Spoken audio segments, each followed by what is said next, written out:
사도행전 1장 3절을 자세히 다시 한번 봅시다. 그가 고난받으신 후에, 예수님이 고난을 받았단 말이죠. 십자가에 고난을 받으신 후에 또한 그들에게 확실한 많은 증거로 친히 살아계심을 나타내사, 살아계신 증거를 직접 많이 나타냈다. 며칠 동안을? 40일 동안 그들에게, 누굽니까? 제자들에게 부활하신 모습을 40일 동안 보여줬습니다. 그리고 그때마다 하나님 나라의 일을 말씀하셨다. 눈에 안 보이는 하나님 나라의 일입니다.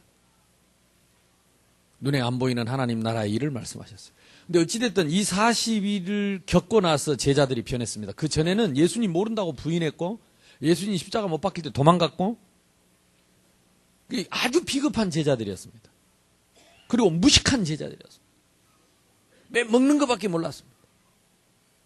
그리고 누가 뭐 높은 자리 차지하나 이런 것밖에 관심이 없었습니다. 진짜 형편없는 제자들이 요 40일 겪고 나서 변했습니다. 어떻게 변했냐? 천하 인간의 구원 얻을 만한 다른 이름을 우리에게 주신 일이 없다. 감옥에 가다 놓고 신문하는데 우리는 보고 들은 것을 말하지 않을 수 없다. 오히려 막 그들이 화를 내고 막 죽이려고 하니까 기도를 어떻게 했느냐? 저들의 위협함을 하감하옵시고, 하나님 저들의 그러니까 사람이 확 바뀌어버린 거예요. 전에는 눈에 보이는 것에 쫓기던 사람들이 이제 눈에 안 보이는 영적인 사실을 보게 된 것입니다.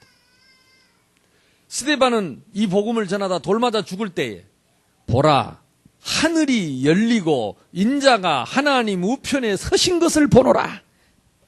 하나님 나라를 봤습니다. 우리가 예수 믿고요, 한 번은 이 맛을 봐야 됩니다.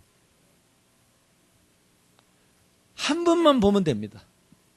근데 대부분 예수 믿는 사람들이 이 맛을 못 보고 죽습니다.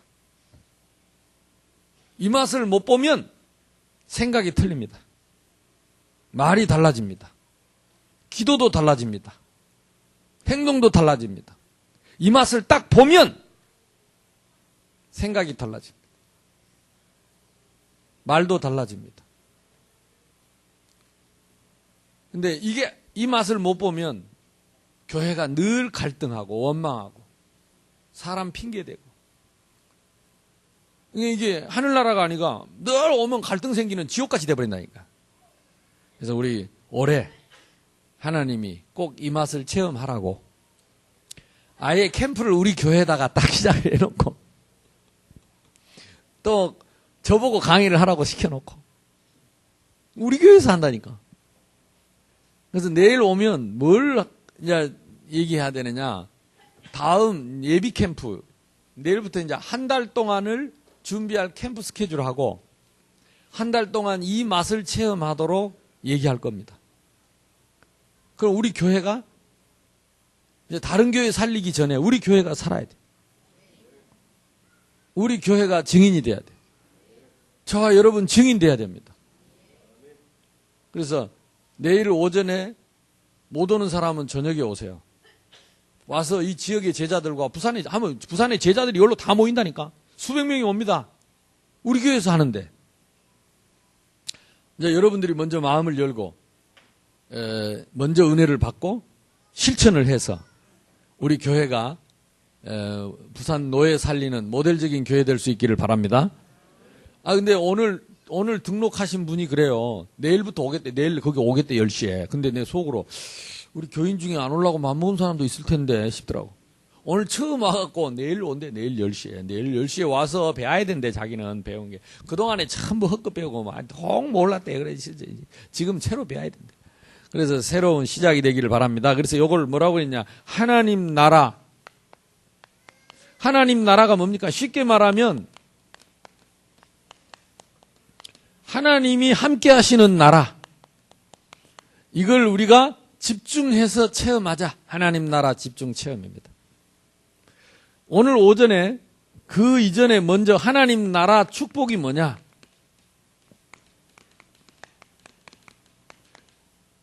축복을 알아야 체험을 하겠죠. 하나님이 말씀을 딱 주셨습니다. 두 맹인 얘기가 나왔습니다. 앞을 못 보는 두 맹인과 귀신 들려서 말 못하는 벙어리. 말 못하는 사람. 벙어리라는 말을 성경에서 뺐어요. 옛날 성경에는 벙어리인데 이 벙어리라는 말이 왠지 이렇게 어감이 안 좋은가 봐요. 그래서 말 못하는 사람으로 풀었습니다.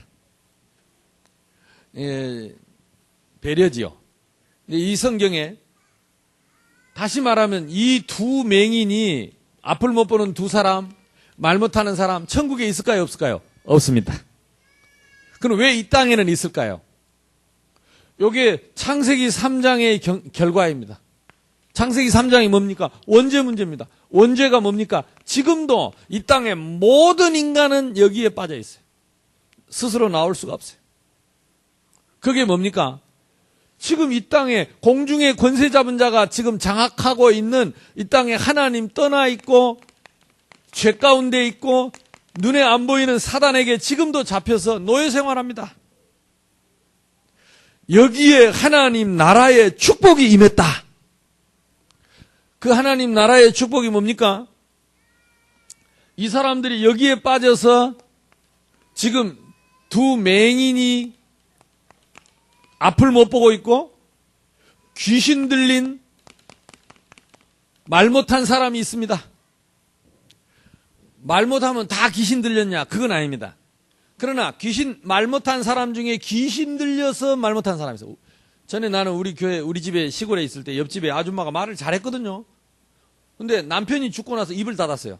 입을 닫았다 그러죠. 말을 못하더라고. 안 해요. 그래가지고 이제 우리 집에서 계속 예배를 드리니까 알고 보니까 이 귀신이 들렸어요. 귀신이 들려가지고 입을 막아본 거예요.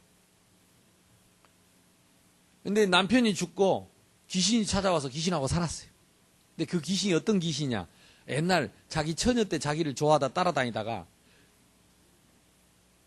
그 처녀 때도 10대 때 17, 18살 때 이제 막 이렇게 뭘 안 하가는 그때 남자가 징그럽게 따라다니고 수건 갖다 놓고 냄새 맡고 앉아있고 막 이러니까 막 여자가 학을 뗀 거예요. 그래가지고 도망을 쳐서 그냥 아무나 시집가쁜 아무나 시집간 여자가 상여 몰입꾼한테 시집을 간 거예요. 완전히 귀신 방아지요. 술만 먹고 개패듯이 늘 패는 거예요. 여자가 곱고요, 착하고 굉장히 깔끔한 사람이에요. 그렇게 퍽퍽 소리가 나서 이게 뭔 소리가 하고 너무 개패듯이 맞는데 아야 소리 안 해. 이웃집에 자기 앞 맞는 소리 들릴까봐. 이게 완전 여자가 여자 같은 사람이에요. 내가 볼 때 여자가 여자 같은 사람. 우리 집에 여자 같으면 난리 날 낀데. 여자. 퍽퍽 하는데 이거 뭔 소린가 하고 너 절대 말 안 해. 온몸이 멍이 들어. 왜? 이웃집에 들릴까봐 부끄럽다고. 속이 꽉 찬 사람인데 근데 그 여자를 좋아하던 남자가 하도 그랬다 도망쳤단 말이야. 근데 그 남자가 몰래 와서 이래 보니까 자기 때문에 도망쳐서 시집 온 여자가 정말로 짐승처럼 살고 있다. 개처럼 살고 있다. 그 희한하죠. 그러니까 이 남자가 그냥 너무 죄책감에 시달리다가 돌아가서 저수지에 이 돌달아 매고 죽어버렸다니까. 총각이 죽어버렸어요. 그러니까 이 여자가 어떻게 했어요? 차라리 그 오빠, 자기를 좋아해주는 오빠라고라도 살걸. 이걸 평생 후회하고 원망하고 있는 남편 딱 죽이지. 그 죽은 귀신이 찾아온 거지. 그러고 같이 살았어요. 예배를 드리는데, 계속 예배를 드리는데, 이 여자가요, 갑자기 어느 날 아침부터 하고 짐승 소리를 하고 막 눈이 튀어나오고 짐승 소리 계속 막 이상한 멧돼지 소리를 하더라. 그 멀쩡한 여자가 입이 터지더라. 근데 사람 말 못해요. 까까까까까 짐승 소리만 해. 나는 거기서 이런 영적인 체험을 많이 했습니다. 그 사람을 여기 가덕도 기도원에 데리고 와가지고 3주 동안 내가 이렇게 금식하면서 기도하면서 그랬다니까요. 어쨌든 나는 그 말이 뭔 말인지 압니다. 이 귀신 들리면 입을 막아본다니까. 입을 닫아버려요. 근데 그 뒤에 그 사람 나한테 얘기했어요. 계속 금식하고 기도하는데 새벽 같이 잠잤다니까 예배당에서 그러니까 새벽 4시, 5시만, 3시 반만 되면, 3시 반, 어떻게 3시 반을 맞췄는지 조명식이라 딱 3시 반 돼 일어나가. 딱, 거기 기도원에는요, 전기도 안 들어와요. 발전기 돌려갖고 10시 넘어가면 발전기 돌리는데, 캄캄한데 둘이 잔데, 일어나서 내 목을 조르고 있으니까, 아줌마가. 내 목을 조르고 있다니까. 이게 참 하나님 자녀지요, 내가. 확실히 하나님 종이지요. 밤마다 쪼르는데 안 죽었다니까. 근데 그걸 별로 무섭지도 않아, 쫄라도. 그리고 뭐 화장실 가면 그 캄캄한데 화장실 데려다 주라고 가놓고 앞에 가 세워놓고 1시간인데도 안 나와. 그래서 빨리 안 나와요. 그러면 히히 아래서 웃고. 그런 걸 하도 경험해갖고 지금은 막 귀신이 뭔 짓을 해도 별로 이렇게 감각이 없어요. 근데 입 닫아요. 지금도 수많은 사람이 귀신 들렸어요. 이게 하나님 떠난 세상입니다. 하나님 없는 세상입니다. 쉽게 말하면 소망 없고 대책 없는 사람들. 이 맹인이 뭐 했다고 그랬습니까? 바디메오는 거지했습니다. 구걸했습니다. 거지밖에 더 하겠어요? 이 귀신 들리는 완전히 사람들한테 멸시받고 천대받고 소망 없는 거기에 하나님 나라가 임하세요. 하나님 나라가 어떻게 임했습니까? 거기에 그리스도가 오셨어요. 우리가 이사야 35장 4절에 뭐라 그랬습니까? 하나님이 오사. 하나님이 오사. 눈먼 자의 눈을 뜨게 하시고 닫힌 귀를 여시고 하나님 나라의 축복이 임했다. 소망 없는 우리에게 하나님의 나라가 임한 줄로 믿습니다. 이게 하나님 나라입니다. 이게 현장입니다. 왜 캠프를 하고 왔냐? 우리는 왜 전도 안 하면 죄가 되느냐? 세상에 하나님 못 만나가지고 다 여기 멸망 가운데 빠져서 못 나오는데 우리는 여기서 빠져나와서 말하지 않고 전도하지 않으니까 바울이 뭐라 그랬습니까? 내가 이 복음을 전하지 않으면 나에게 화가 올 것이다 그랬어요. 내가 이 은혜 받고 말하지 않으면 나에게 화가 올 것이다 그랬어요.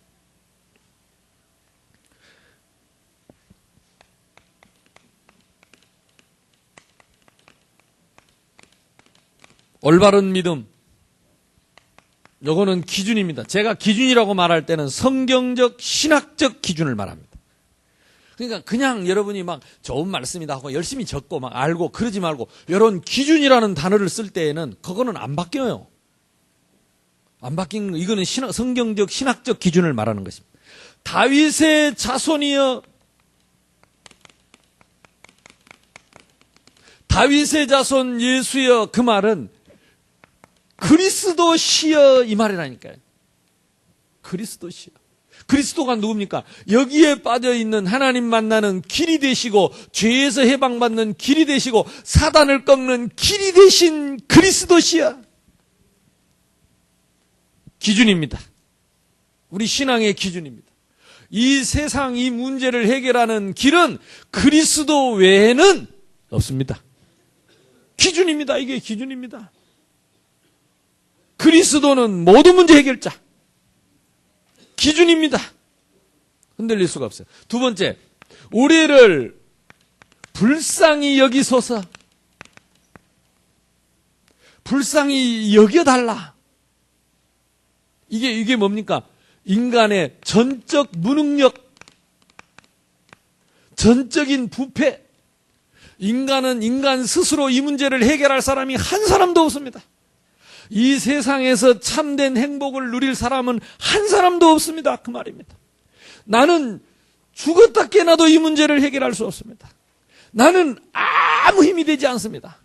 나는 아무것도 할 수 없습니다. 주님의 은혜가 아니면은 나는 아무것도 할 수 없습니다. 이게 인간론입니다. 인간론. 올바른 믿음의 기준입니다. 요 두 가지. 요게 딱 맞아떨어질 때에 올바른 응답이 오는 거죠. 그래서 예수님이 뭐라고 말씀했습니까? 너희 믿은 대로 되리라. 예수님이 아무데나 이 말 안 한다니까요. 가라 네 믿은 대로 될지어다. 기준입니다.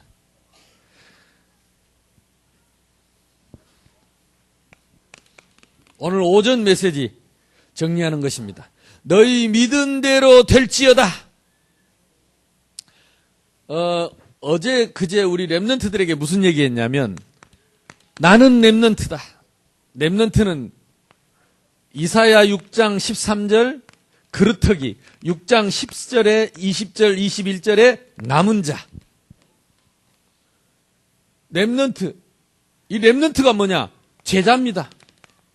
그래서 이번에 두 강의가 뭐냐? 나는 렘넌트다. 나는 제자다. 나는 렘넌트다. 렘넌트는 제자다. 그래서 언제부터? 하나님이 에레미야서 1장 4절에서 10절 보니까 우리 어머니의 배에 짓기 전에 알았고 태에서 나오자마자 열방의 선지자로 렘넌트로 제자로 성별하였다. 그러니까 여러분 지금 여러분 속에 예수 그리스도가 있고 여러분에게 올바른 믿음의 기준이 있다면 여러분은 이 시대의 렘넌트요 이 시대의 제자입니다. 그래서 아무나 캠프하는 게 아닙니다. 하나님이 아무에게나 제자를 붙이지 않습니다. 아무에게나 생명을 붙이지 않습니다. 제자에게 붙입니다. 그러니까 우리가 제자이기 때문에 가기만 하면 하나님 붙입니다. 그래서 내일 오면 또 얘기하겠습니다. 제자관이 중요합니다. 우리는 제자는 만들어지는 게 아닙니다. 태어납니다. 하나님은 처음부터 우리를 제자로 태어나게 하셨어요. 그거 믿어야 됩니다. 아이고 무슨 제자 그래 째째하나? 째째한 제자입니다. 어찌 그리 비겁하냐? 베드로처럼 좀 비겁해요. 근데 이번에 요 체험하면 또 베드로처럼 변할 줄로 믿습니다. 그러니까 예수님이 처음부터 보세요. 바울은요, 예수님 죽이고 스데반 죽이고 제자들 죽이고 핍박했던 사람인데 예수님 만나자마자 이방인과 임금들을 위한 나의 택한 제자다. 택한 그릇 아니에요. 저와 여러분이요, 이제는 사람을 다르게 봐야 됩니다. 적어도 우리 속에 그리스도가 있고 복음이 있는 우리 한 가족이고 한 식구들이라면 우리는 무조건 존중해 줘야 됩니다. 그래서 남을 나보다 낫게 여기란 말이 그 말입니다. 의미를 알아라. 가치를 알아라. 그 사람의 인격이 어쨌든 그 사람은 이 시대에 남은 자로 태어났고 제자로 태어났고 이 시대에 복음 가진 자로 태어났어요. 그 자체로 소중한 겁니다. 인격이 야곱 같아도 그 자체가 소중한 거예요. 맞습니까? 쉽게 말하면 신분이 소중해요. 족보가 소중해. 왕족이라니까. 왕 같은 제사장이요. 거룩한 나라요. 그의 소유된 것이라. 소유된 백성이요. 그래서 우리가 전도도 해야 되고 캠프도 해야 되지만 제일 중요한 것은 우리 내부 캠프입니다. 내일도 그 얘기 할 겁니다. 이 우리 교회 안에 새는 바가지를 막아야 돼요. 깨져가지고 물만 들면 줄줄줄줄 새는 바가지 갖고 암만 퍼다 담아봐야 줄줄줄줄 새는데 이 영적으로 우리가 서로의 가치를 의미를 알아요. 그래서 우리 교회에 온 사람이 한 사람도 안 새도록 온 성도들이 사랑하고 존중해주고 기다려주고 이해해주고 축복해주고 아멘? 이게 내부 캠프입니다. 새는 바가지를 막아놓고 캠프를 해야죠. 막 교회 안에서는 늘 갈등하고 원망하고 시기하고 질투하고 막 이러면서 전도해봐야 데려다 놓고 시험 들어서 쫓아내고 이런 짓거리 하면 안 돼요. 우리는 창세전에 영세전에 어머니 뱃속에서부터 이 시대의 제자로 하나님 선택하셨어요. 물론 조건은 뭐냐? 너희 속에 내 말이 있으면 나의 참 제자가 되고. 말이 뭡니까? 이 말씀입니다. 올바른 신앙의 기준입니다. 복음입니다. 거룩한 씨입니다.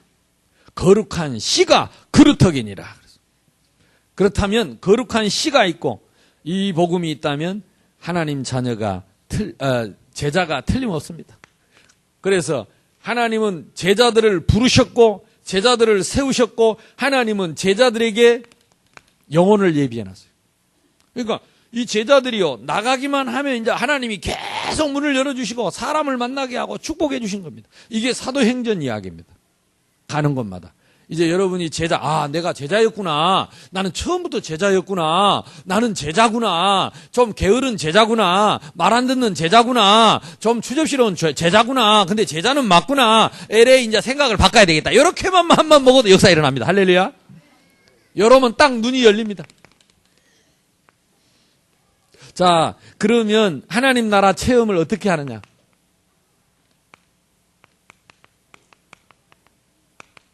하나님 나라 체험입니다. 오늘 성경에 보니까 사도행전 1장 3절, 이 짧은 성경 구절이지만 어마어마한 내용을 내포하고 있습니다. 뭐라고 했습니까? 40일 동안 예수님께서 부활하시고 부활하신 몸으로 40일을 제자들과 함께 지낸 것을 하나님 나라 체험. 이때부터 제자들이 바뀌었다니까. 예를 들겠습니다. 오늘 성경에 요한복음 20장에 보면 20장 한번 펴보세요. 사도행전 앞에 바로 20장이 있으니까. 요한복음 20장 11절에서 18절 보면 마리아는 무덤 밖에서 울고 있더니 울면서 구부려 무려날 들어보니 흰옷 입은 두 천사가 예수의 시체 누웠던 곳에 하나는 머리편에 하나는 발편에 앉았더라. 천사들이 여자여 어찌하여 우느냐 이르되 사람들이 내 주님을 옮겨가 어디다 두었는지 내가 알지 못하다. 이 말을 하고 뒤를 돌이켜 예수께서 서 계신 것을 보았으나 예수인 줄은 알지 못하다. 예수께서 이르시되 여자여 어찌하여 울며 누구를 찾느냐 하시니 마리아는 그가 동산지기인 줄 알고 왜 살아난 걸 확실히 안 믿었으니까 이르되 주여 당신이 옮겨갔거든 어디 두었는지 내게 이르소서 그리하면 내가 가져가리이다. 이게 예수님 옆에 제일 늘 믿음 좋은 마리아도 안 믿었다니까. 예수님 부활할 걸 안 믿었어요. 무슨 제자요? 안 믿는 제자. 잘 안 믿어집니까? 안 믿는 제자라. 이 똑똑한 제자가 예수님 돌아가시기 전에 그렇게 내가 3일 만에 부활하고 너희를 갈릴리에서 보리라 했는데 그 말이 안 믿어졌어. 너희 속에 내 말이 있으면 나의 뭐요? 참 제자가 돼. 안 믿었다니까. 예수께서 그때 이제 그 늘 부르던 음성을 부른 겁니다. 마리아야. 이제 음성 딱 들어보니까 예수님 음성이라. 얼른 돌리고서 마리아가 돌이켜 히브리 말로 라보니여 하니 이는 랍비여 선생님이 하는 말이라. 예수께서 이래 나를 붙들지 마라. 이거 뭐 얼른 붙잡으려고 해요. 나를 붙들지 마라. 내가 아직 아버지께로 올라가지 아니하였노라. 너는 내 형제들에게 가서 이르되 내가 내 아버지 곧 너희 아버지 내 하나님 곧 너희 하나님께로 올라간다 하라 하시니. 요때부터 이제 나타나기 시작한 겁니다. 그러니까 요게 처음으로 마리아에게 이게 마리아가 이제 이때 처음으로 뭘 체험했어요? 하나님 나라. 예수님이 살아나셨구나. 살아나셔서 지금 우리와 함께 하시는구나. 19절입니다. 이날 곧 안식구 첫날 저녁 때에 제자들이 유대인을 두려워하여 모인 곳에 문들을 닫았더니 이 제자들이 뭐예요? 겁이 많아요. 겁 많은 제자. 무서워했어요. 무서워 떠는 제자. 바뀌어요? 안 바뀌어요? 안 바뀐다니까. 예수님이 제자로 안 바뀌어. 겁이 많아도 안 바뀌고 무서워 떨어도 안 바뀌어. 그 밑에 보세요. 두려워하여 모인 곳에 문을 닫았더니 예수께서 오사 가운데 서서 이르시되 무서워서 문을 꽁꽁 잠가놓고 있는데 예수님이 뿅 하고 나타났다니까.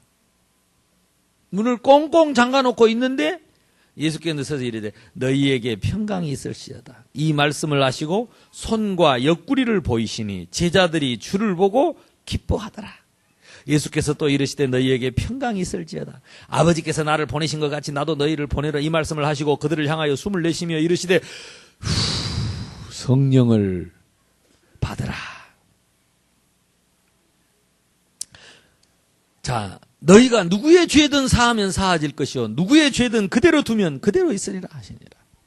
두 번째는요. 다 문을 잠갔는데 20장 19절부터 보니까 문을 잠근 방에 예수님이 현현 나타나셨어요. 근데 요걸 40일 동안 체험했다니까. 문을 꽁꽁 잠가놓는데 예수님 딱 나타나. 아니 예수님 살아난 걸 몰랐는데 예수님 벌떡 나타났어요.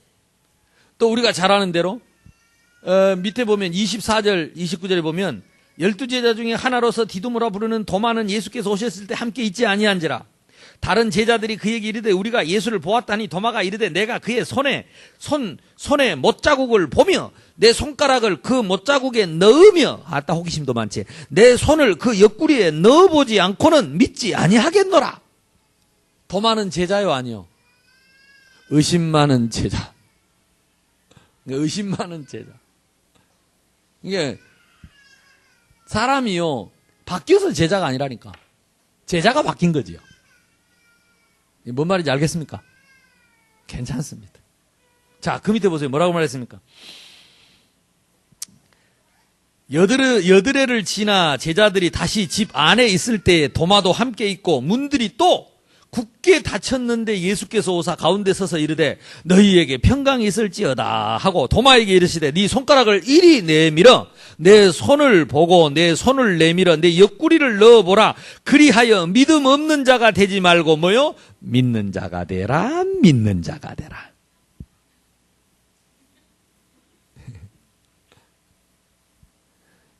여러분 믿음 없습니까? 예수님이 나타나가지고 손가락 이리 내 그래가지고 못장난 손가락에 구멍에 넣어보고 옆구리에 넣어보고 도마가 그때서 입을 떡 벌리고 있으니까 믿음 없는 자가 되지 말고 그 밑에 진짜 중요한 말을 했죠. 뭐라고 그랬어요? 예수께서 너는 나를 보는 거로 믿느냐? 보지 못하고 믿는 자들은 복되도다. 아멘? 여러분 예수님 못자국 난 손 봤어요? 옆구리 창자국 봤어요? 믿어져요? 도마보다 복 있네. 아멘? 그러니까 믿음 없는 자 도마. 근데 요걸 40일을 체험했다니까. 지금 40일 얘기를 하고 있는 중에 지금 되고 있는 것입니다. 그러면서 우리가 잘 아는데 누가복음에 보면 엠마오의 두 제자가 이제 예수님 죽어버리고 뭐 살아났다는데 소문이 휘숭숭하고 그 제자가 둘이가 누군지는 몰라요. 근데 혹시 누가가 아니었을까 생각. 왜 그 사람을 안 밝혔거든. 쪽팔리는지 어쩐지. 어쨌든 나는 아무튼 그 둘이 가는데 예수님 걱정하고 염려하고 가는데 누가 따라와서 이 성경을 풀어주고 얘기를 해주는데 가슴이 뜨거워졌어요. 그래놓고 돌아보니까 사람이 없어졌어요. 다시 예루살렘으로 돌아가죠. 이제 요걸 40일 동안 제자들에게 자 다시 이걸 정리합니다. 우리끼리 이러고 있는데 예수님이 뿅 나타났다니까. 그리고 집에 가서 부부싸움 하고 있는데 불 끄고 잘라니까 딱 나타났어. 평안하뇨. 실컷 예수님 욕하고 나니까 나타났어. 평안하뇨. 한 40일 그렇게 계속 시달리면 이제 딱 하나 마음에 뭔가 각인이 되겠죠. 화장실에 앉아 있어도 평안하뇨. 나타났어요. 예수님 쪽팔리게 냄새나는데 왜 오셨어요? 40일간 내가 있는 모든 곳에 모든 하는 일에 예수님이 부활하신 예수님이 나타나셨다. 제자들이 40일을 이 경험을 하고 나니까 이제 예수님이 안 계셔도 안 계신 것이 아니요. 혼자 있어도 혼자 있는 게 아니요. 예수님이 부활하셔서 나와 함께 하신 거예요. 이제 이게 믿어지기 시작한 거예요.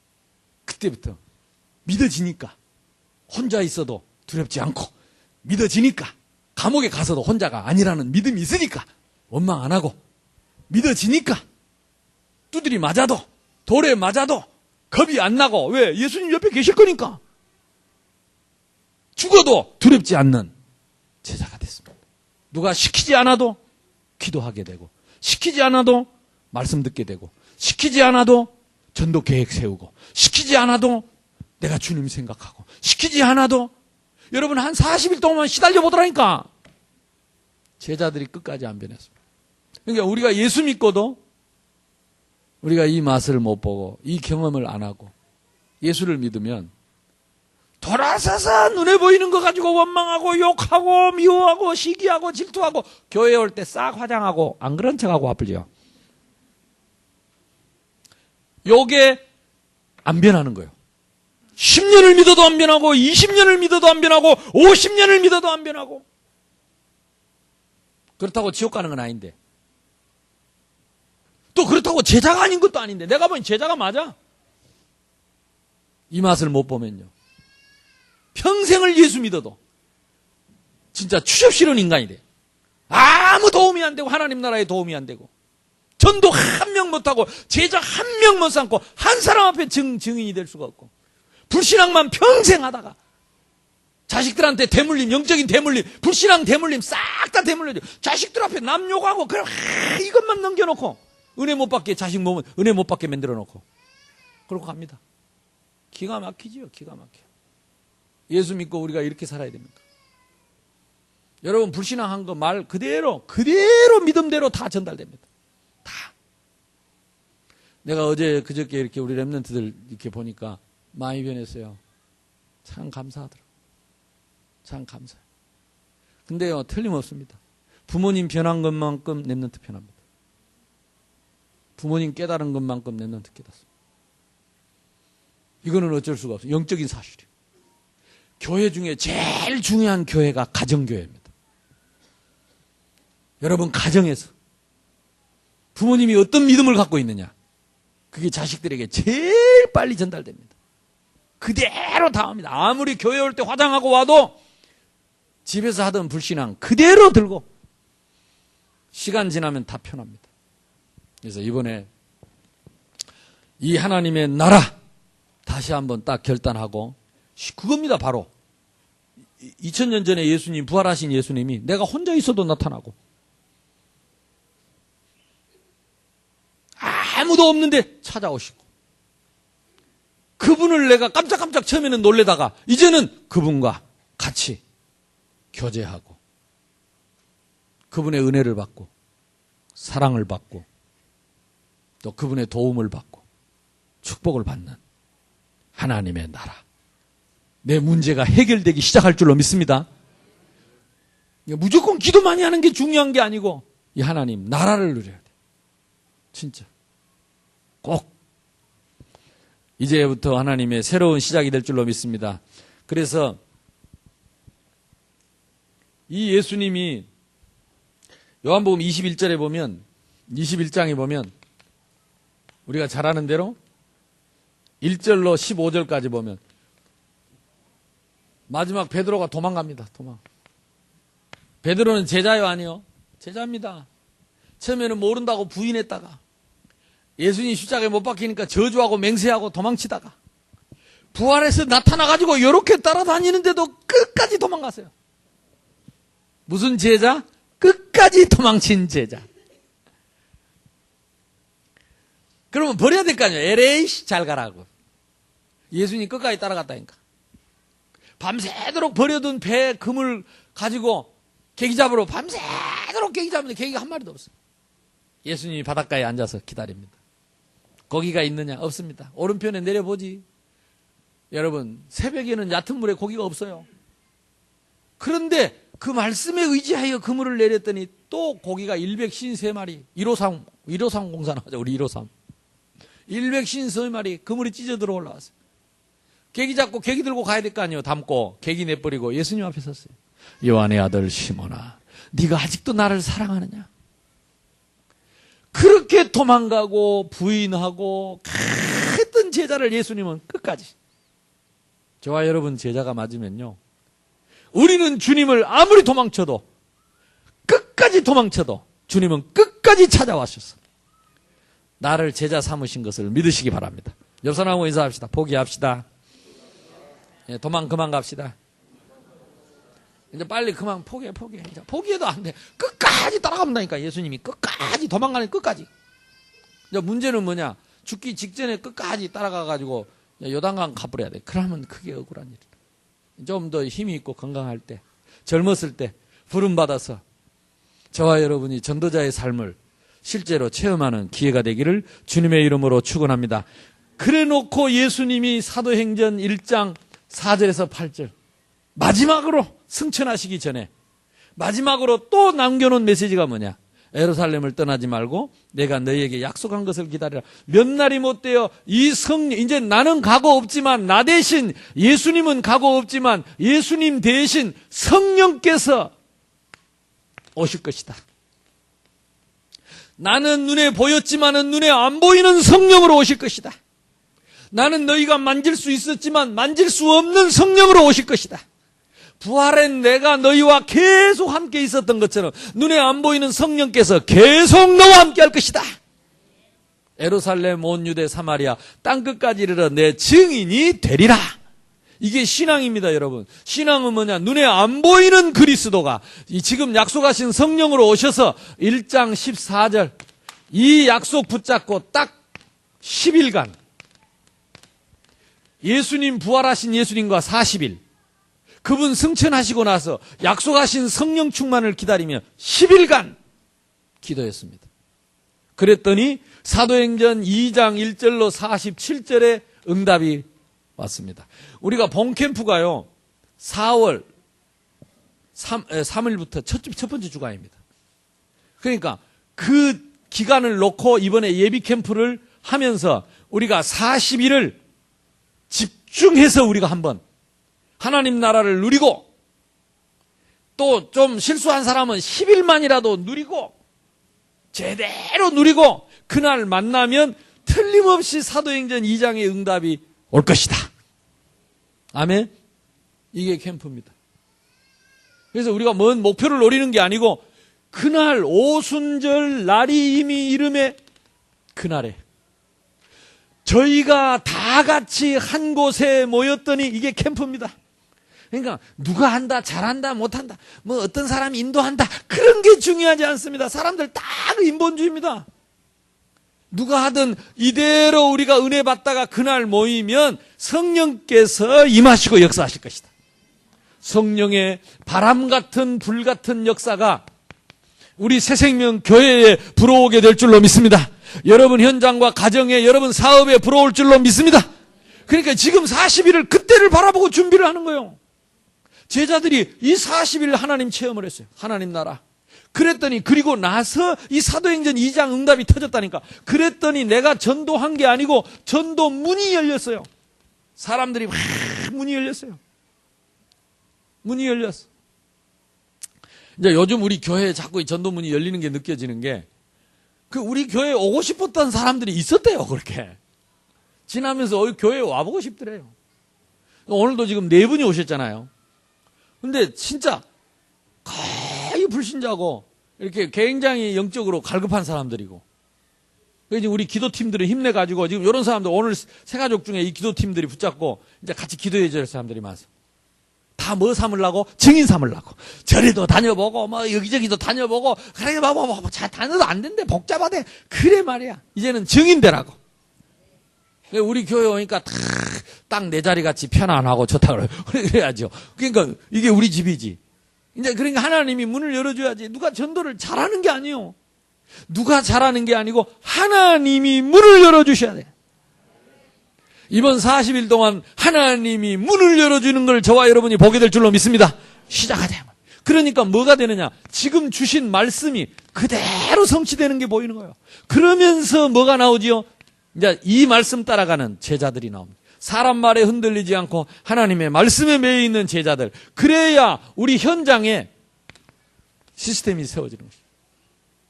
이게 지금 전도의 응답인데 이걸 위한 하나님 나라 체험입니다.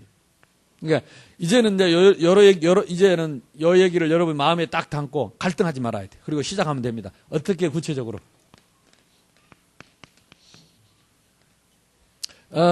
40일 집중.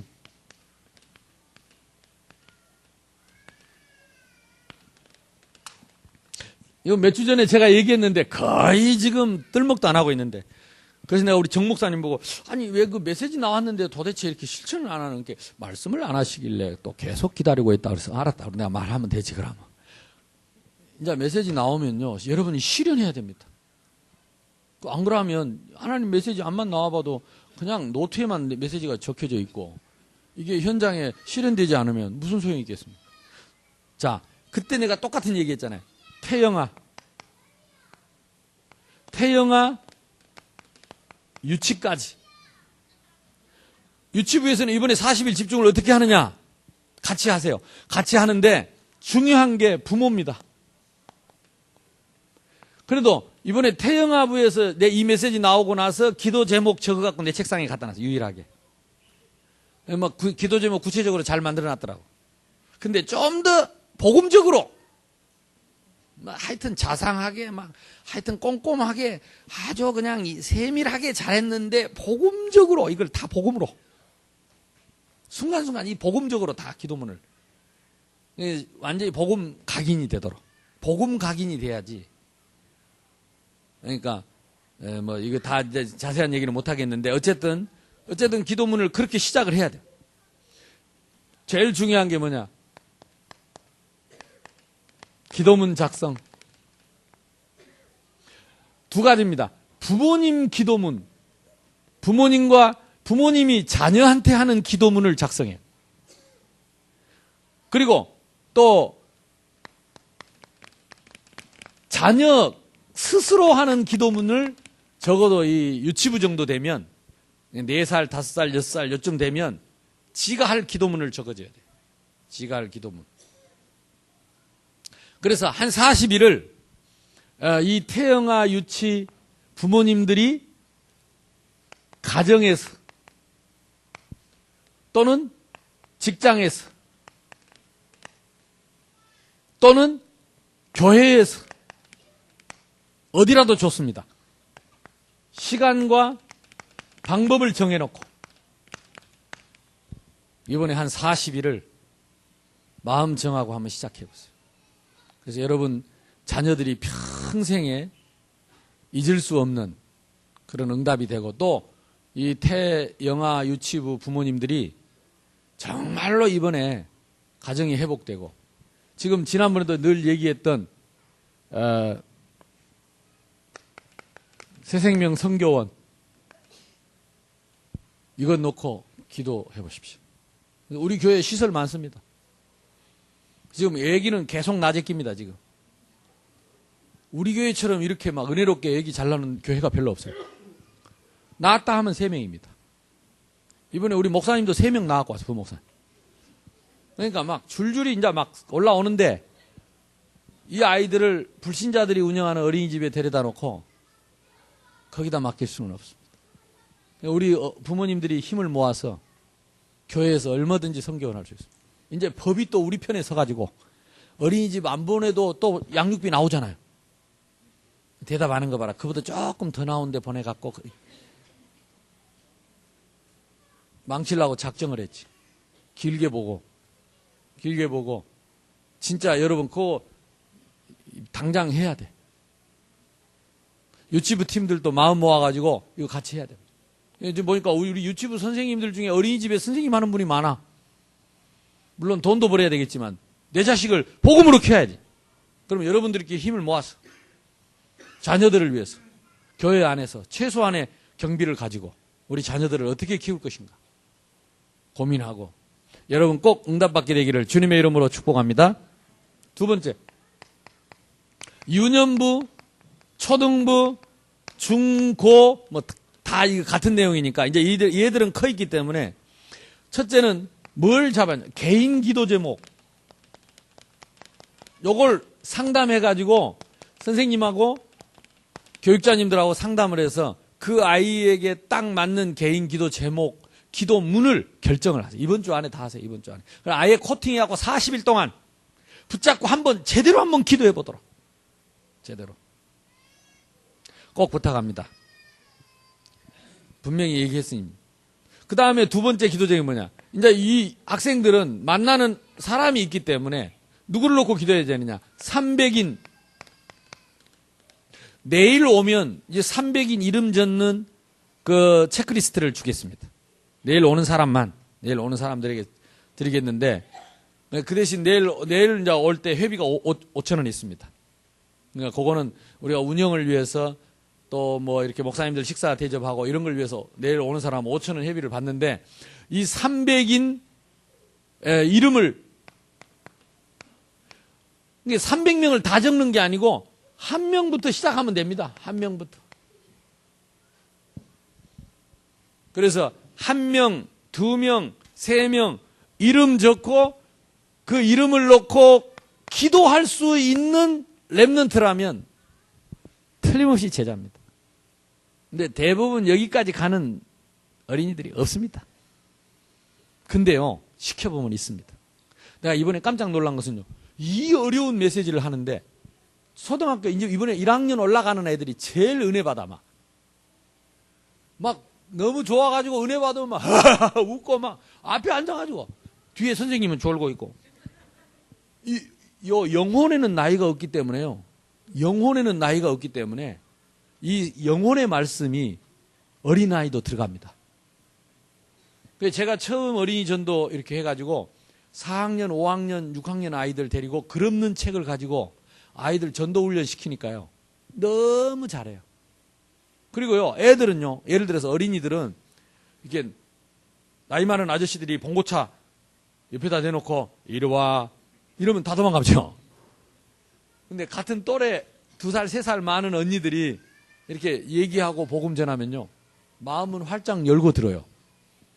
그러니까 지금 우리가 아이들을 너무 아이 취급을 한다니까.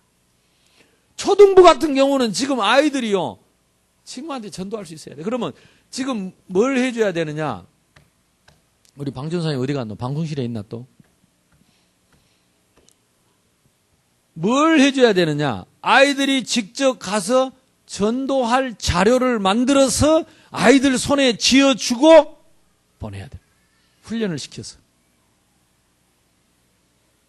앉혀놓고 계속 메시지 줄 일이 아니라 4학년, 5학년, 6학년 되면 아이들이 가방에, 옷 속에 전도 자료가 있어야 돼. 전도지가 있어야 돼. 전도할 자료가 있어야 돼. 요걸 지금 훈련을 안 시켜놓으면 우리처럼 된다니까. 우리가 어떻는데. 우리처럼 돼. 하여튼 우리처럼 돼. 뭐라고 말하기는 어려운데 우리처럼 돼. 그래서 어려서부터. 기회입니다.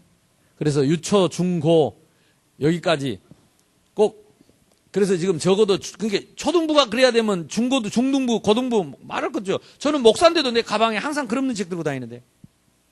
그래서 할머니들이나 뭐 이렇게 아이들이나 뭐 이렇게 쉽게 복음 전하는 뭐 접촉점이 별로 없잖아요. 그러면 글 없는 책 딱 펴놓고, 글 없는 책이 뭔 말입니까? 그림만 있고 글이 없다 이 말이에요. 나는 글이 보이는데 니는 안 보이지? 그러니까 거짓말. 나 읽어볼까? 놓고 이제 복음 전하는 거지요. 나무는 흙에서 물개기는 물에서 인간은 하나님 가서 행복하다. 그리고 황금색 딱 펴주고, 그러면 막 내 얼굴 한번 쳐다보고, 그거 한번 쳐다보고, 에이, 없는데, 거짓말인데 하면서 듣는다니까. 그러니까, 어쨌든, 내가 언제든지 전할 수 있는 이런 중요한 복음의 조약돌이 있어요. 다윗이 들고 있는 조약돌. 이걸 이번에 만들어야 됩니다. 그러면서 이들을 놓고 기도하면서 전도할 수 있는 자료를 준비하고, 그리고 이제 시간표를 보는 거지요. 여기까지만 해도 개인 기도 제목 정해가지고, 이게 기도가 2가지입니다. 개인 제목, 그 다음에 300인을 위한 체크리스트. 요게 한쪽에 양면에 붙이든지 해가지고 이걸 한 장 만들어서 아이들이 이번 주 안에 딱 전부해서 책임지고 다닐 수 있도록. 우리 중고등부까지 요거 만들어줘야 돼요. 물론 대학 청년도 마찬가지죠. 중고등부에서 또 하나 이제 해야 되는 게 뭐냐면, 요거 하려면 교사만 해갖고는 안 됩니다. 교사와 부모가 합작을 해야 돼요. 그래서 이번 주 안에 이런 기도 제목이 결정되면 부모님들 상담을 하거나 신방을 하거나, 그래서 부모님들하고 대화를 해서 어떻게 40일을 실천하고 이 아이가 학교 다니면서도 할 수 있게 도와줄 것인가를 서로 의논해서 부모님들과 함께 연합작전을 쓰시기 바랍니다. 특히 중고등부 아이들 속에는 엘리트는 뭐냐? 새벽 체질.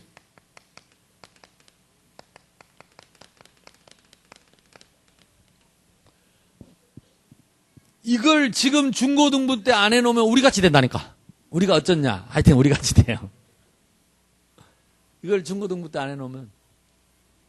그러니까 중고등부 때 만약에 새벽 기도를 할 수 있다. 1000명 중에 1명 꼴이겠지요. 1000명까지는 안 가더라도 100명 중에 1명 꼴. 틀림없이 엘리트입니다. 틀림없이. 그래서 부모님들이, 혹시 여러분 중고등부를 둔 부모님들이 한번 이번 40일 도전을 해보십시오. 그래서 우리 아이하고 함께 내가 새벽 기도를 참여하고 새벽 기도 갔다 와서 기도하고 아이를 위해서 밥해서 학교를 보내고 한번 해보겠다. 아니면 우리 중고등부에서 새벽 기도 반을 만들어 가지고 새벽에 오는 아이들을 새벽에 여기서 새벽 기도 마치고 공부시키고 밥해서 학교로 바로 보내줘. 밥 먹여서 보내주는. 왜? 방도 있지. 식당도 있지.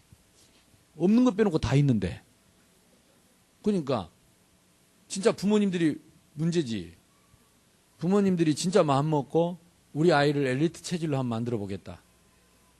다는 안 될 겁니다. 단 몇 명이라도만 나는요. 우리 교회에 그런 아이 4명, 5명만 나오면 역사 일어납니다. 만약에 중고등부 아이들이 4~5명만 새벽에 와서 잠깐 기도하고 호흡 기도하고 그리고 공부하고 밥 먹고 학교로 갔다가 집에서 자고 부모님과 새벽 기도 오고 요걸 한 40일만 해봤다. 그러면 영력, 지력, 체력 다 회복될 겁니다. 근데 이걸 하는 사람이 없어요. 나는 분명히 말했습니다. 하면 역사 일어납니다. 그 사람이 엘리트입니다. 그 사람이 뉴 리더입니다. 지금요, 유명한 대기업에 이렇게 뭐 직원들이나 사장들이나 보면 전부 새벽에 다 출근합니다. 새벽에 다 합니다. 근데 주로 빌어먹고 얻어먹는 사람이 새벽에 잡니다. 아침까지 자고 늦게까지 자고 나가서 술 먹고 깽판 지기고 이렇게 삽니다. 지금도 이렇게 좀 엘리트들은 좀 이렇게 좋은 직장 다닌 사람은요. 새벽부터 다 가야 돼요. 그러면 지금 우리 아이들이 앞으로 좋은 직장에 가서 엘리트 코스로 성공하려면 이 체질을 만들어야 돼. 우리 같이 키우면 안 돼. 내같이 키우면 안 된다니까. 중고등부에서 한번 뜻 있는 선생님들과 부모님들과 뜻이 맞다면 해볼 수 있다. 어차피 집에서도 밥하는데 여기서 돌아가면서 엄마들이 한 끼씩 아침 식사 준비해서 학교 보내주면 여기서 보내주고 공부하고 우리 아니면 거기서 바로 새벽기도 마치고 여기서 잠깐 준비해서 어떻게 한번 생각을 해보시라고. 생각을. 그래서 이 아이들이 영적인 엘리트로 설 수 있도록 한번 준비해 보시기를 바랍니다. 그리고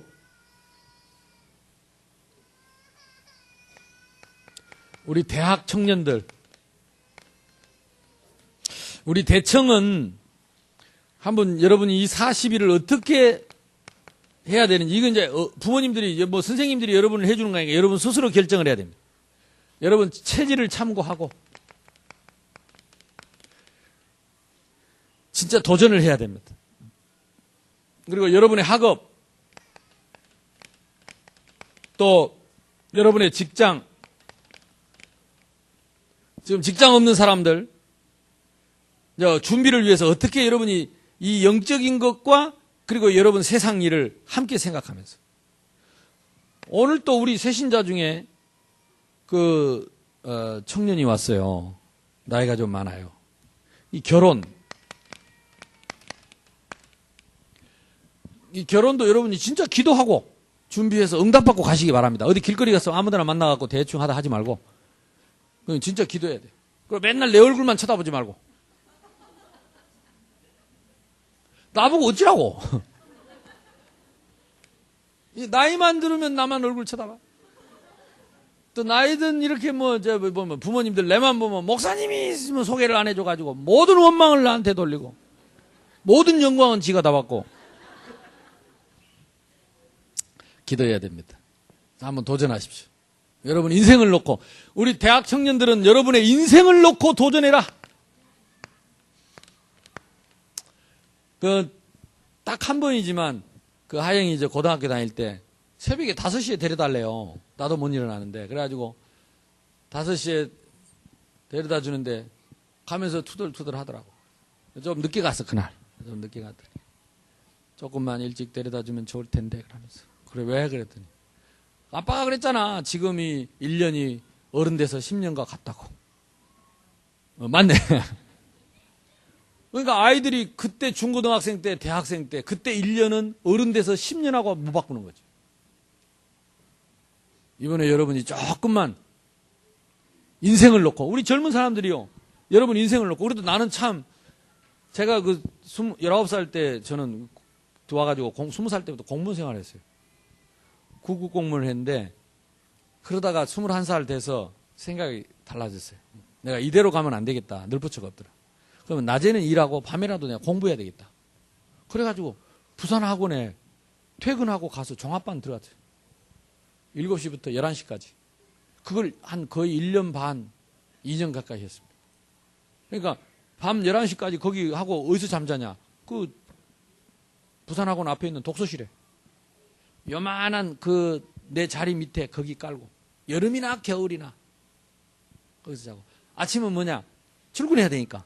버스간에서 거제리 부대가 나 출근이. 버스간에 땅콩, 요즘도 나오는가 보다. 땅콩 샌드위치, 땅콩빵 그거 하고 우유 한 개 하고.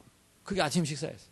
근데 그거 아침 식사하고 점심 때 라면을 한 달 끼려 먹으니까 목에서 피가 나오고. 근데 알고 보니까 그때 그 라면이 삼양라면 공업용 쇼팅류라 그랬잖아요.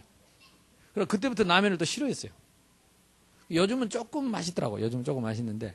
그래도 제가 그때 내 인생에 내가 그냥 공무원 생활만 하고 왔다 갔다 했으면 그 필요 먹었겠죠. 나하고 직장 생활 했던 분 얼마 전에 만났어요. 그 정년퇴직 해갖고 그냥 왔다 갔다 하고. 저는 그게 7년 동안 거기 근무하고 군복무 마치고 그리고 저는 이제 고신대학 가서 그래도 목사가 되고. 근데 그때 내가 그 공부 안 했으면 여러분 앞에 이렇게 설 수가 없잖아요. 그러니까 여러분 청년 때에 여러분의 인생을 놓고 후회 없는 도전을 진짜 한번 결단을 나는 그때 이런 것도 모르고 그냥 했는데 이제는 이런 하나님의 나라가 분명히 있으니까 우리 속에 임하여 있으니까 조금만 마음 먹어도 역사가 일어납니다. 그래서 나는 이번에 우리 젊은 청년들과 대학생들이요 여러분 인생의 전환점이 되는 도전이 있기를 바랍니다. 단순히 그냥 내가 막 그냥 하라니까 하는 이런 거 말고 진짜 여러분 인생을 딱 놓고 하나님 앞에 한번 도전해야 돼요. 그리고 우리 젊은 분들도 마찬가지. 지금 여러분 이 부부들도 그래 이대로 가면 앞으로 어떻게 될 건가. 지금요 직장 생활하는 사람들 뭐 사업하는 사람들 여러분 이대로 가면 여러분 늘붙여 있습니까? 뭔가 여러분 갱신하고 개혁하고 변화가 와야 되지 않습니까? 앞으로 여러분 세계복음화 하고 자녀들에게 세계복음화할 유산을 뭔가 남기려면 뭔가 도전해야 안 됩니까? 맨날 졸고 있지 말고 이번에 도전해야 돼. 젊은 사람들. 그래서 우리 이제 이장로님은 이번에 직장 그만뒀어요. 직장 그거 나오고 이제 그 나온 돈 가지고 지금 사업을 준비하고 있습니다. 공부 열심히 하더라고. 이제 이런 분들은 진짜 이번에 딱 도전해가지고 최고가 한번 도전해봐. 그래서 내가 늘 얘기합니다. 공부를 제대로 해라. 뭘 사업하기 전에 적어도 그 분야에 대해서 완전히 섭렵하고 그리고 탑에 서야 지금은요 인터넷 시대고 글로벌 시대고 세계화 시대이기 때문에 탑만 살아남습니다. 탑만. 적어도 이 지역에서는 탑이 돼야 돼요. 그러려면 공부 안 하고 안 돼요. 연구 안 하고 안 돼요. 결단해야 돼요. 그리고 하나님 은혜 받아야 돼요. 아멘?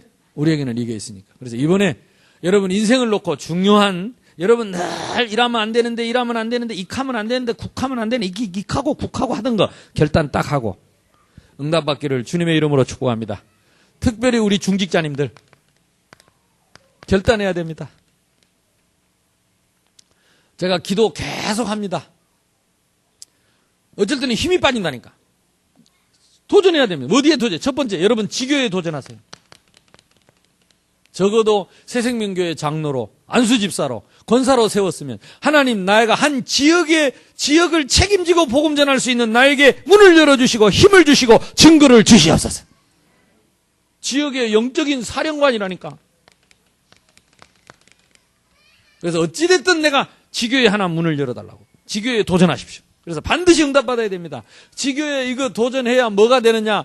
여러분 사업이 지교회를 위한 사업, 복음과 전도를 위한 사업이어야지 사업을 위해서 내가 예수 믿는 거라면은 절대 성공 못합니다. 절대. 그래서 이 지교회 우선 이걸 위해서 내가 사업도 하고 내가 이 하나님 나라와 복음 전하는 이 일을 위해서 내가 결단을 해야 하나님의 응답이 있죠. 그리고 300명, 요거는요, 우리 교회 집사님, 권사님, 안수 집사님, 장로님들은 무조건 의무입니다. 무조건 다 해야 돼요. 그래서 내일 오신 분들에게는 300명 이름 적을 수 있는 노트를 하나씩 드리겠습니다. 싹 그냥 칸을 쳐가지고. 그걸 딱 가지고 이제 한번 시작을 해보자고. 한 명부터 시작해요. 한 명부터. 2명, 3명. 우리 오나경 권사님 보세요. 요즘 계속 새신자. 아니 그냥 노트에 이름 쓰기 시작했대요. 이름을.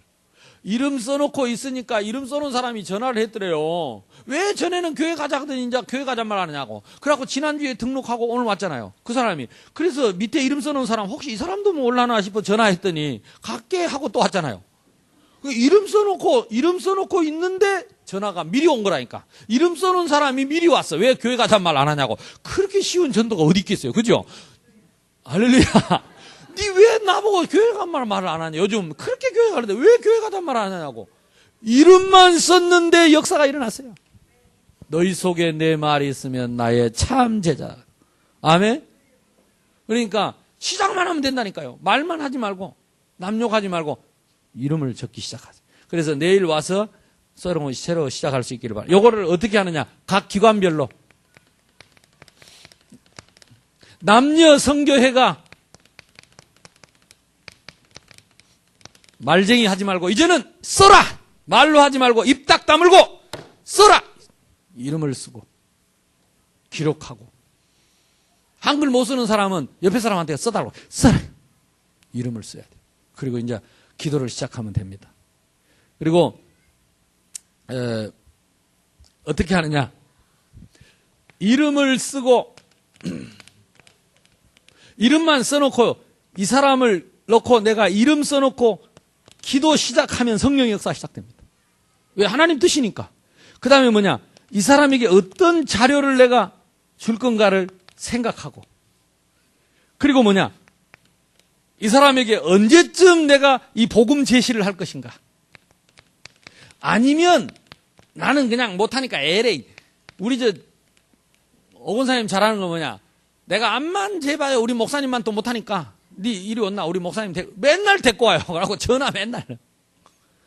목사님 여기로 오래. 또 뭐 누가 만나기로 했다. 목사님 만나면 교회 간다고 가봤더니 뭐 개 오기는 개코가 와. 근데 그래도 부르면 내가 그러면 쫓아가요. 곧 오겠지요. 뭐 병원에서 온다고 그래서 내가 쫓아갔는데. 그러니까 언제쯤 교회로 인도할 것인가? 어떤 사람을 내가 붙여줄 것인가? 이런 것들을 생각하는 게 기도입니다.